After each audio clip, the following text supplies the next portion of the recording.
Hello hi welcome back to menu talks. ఈరోజు వీడియోలో అయితే పాప్కార్న్ అయితే ఏ విధంగా ప్రిపేర్ చేసుకోవాలో ఈ వీడియోలో అయితే మీకు చూపిస్తాను. ఈ వీడియోలో చూస్తున్నారు కదా, ఇవన్నీ పాప్కార్న్ పొత్తుల్ని మేము ఒలిచిన తర్వాత కొంచెమే ఆయిల్ వేసాము, 1 టీ స్పూన్ ఆయిల్ వేసి దాంట్లో ఇవన్నీ వేసాము. పాప్కార్న్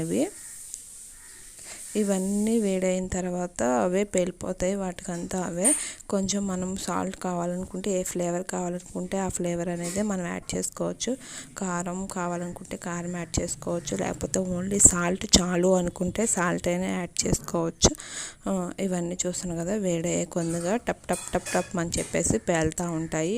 కాబట్టి దానిపైన అయితే మనం కవర్ చేసుకోవాలి, లేకపోతే ఎగిరి పైకి వెళ్ళిపోతూ ఉంటాయి. ఫైనల్గా అయితే బాండిలు అయితే ఏమీ ఉండవు, అందుకని కవర్ చేసుకోవాలి. వేడివేడి పాప్కార్న్ అయితే రెడీ అయిపోయింది. వీడియోలో చూస్తున్నారు కదా, చాలా టేస్టీగా అయితే ఉంటాయి. మనకు కావాల్సిన ఫ్లేవర్స్ అయితే ప్రిపేర్ చేసుకోవచ్చు. ఇవి చూస్తున్నారు కదా, ముత్యాలలాగా రౌండ్గా చిన్నగా ఉన్నాయి కదా, ఇవి పాప్కార్న్ పొత్తులు. దాని పక్కనే ఇంకో పొత్తుని చూస్తున్నారు కదా, అది నార్మల్ మొక్కజొన్న పొత్తులు. ఇవే డిఫరెంట్ పాప్కార్న్కి నార్మల్.